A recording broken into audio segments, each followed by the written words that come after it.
এই 4টা step follow করলে আপনার ব্যবসার বিক্রি দ্বিগুণ বৃদ্ধি পাবে এবং আগামী 1 মাসে এড খরচ প্রায় মাটির কাছাকাছি চলে আসবে। হ্যাঁ, এই ব্যাপার অনেকের সঙ্গে হচ্ছে, কারণ খুবই জনপ্রিয় একটা ফর্মুলা আইডা। প্রথমে আপনি ব্যবসাটা তো অনলাইনে, তাই না? আপনি প্রথমে কিছু বিক্রির চেষ্টা করতেছেন অনলাইনে, ফেসবুকে এড দিয়ে, ইউটিউবে এড দেখিয়ে বা গুগলে।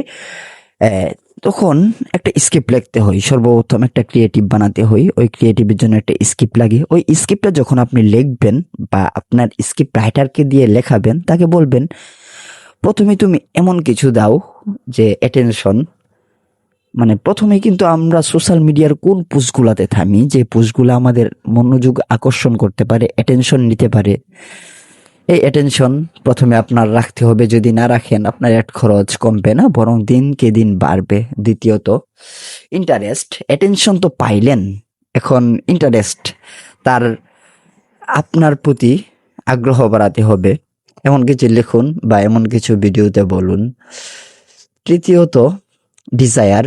অ্যাটেনশনও পাইলেন, ইন্টারেস্টও সে আপনার প্রতি দিল। এখন ডিজায়ার, আপনি যে জিনিস বেচতেছেন বা যে সার্ভিস তার কাছে বেচার চেষ্টা করতেছেন, ওই জিনিস যে তার দরকার তা তাকে মনে মনে করাতে হবে। ঠিক মানে তার ভিতরে এমন একটা আকাঙ্ক্ষা জাগাতে হবে যে হ্যাঁ, এই জিনিসটা তো আমার দরকার। হ্যাঁ, ঠিক আছে।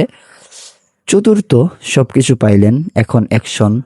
অ্যাটেনশনও পাইলেন, ইন্টারেস্ট আগ্রহও পাইলেন এবং তার আকাঙ্ক্ষা জাগালেন যে আমার এই জিনিস দরকার। এখন তাকে অ্যাকশন নিতে বলেন। তাকে বলেন যে তোমার এই জিনিস আমার থেকে কিনা দরকার, এইটা তাকে বোঝাতে হবে। কারণ এটা বোঝাতে না পারলে মার্কেটে হাজার হাজার ব্যবসায়ী আছে, তাদের থেকে সে কিনতে পারে, আপনার থেকে নাও কিনতে পারে। এই তো ছিল আজকের ভিডিও।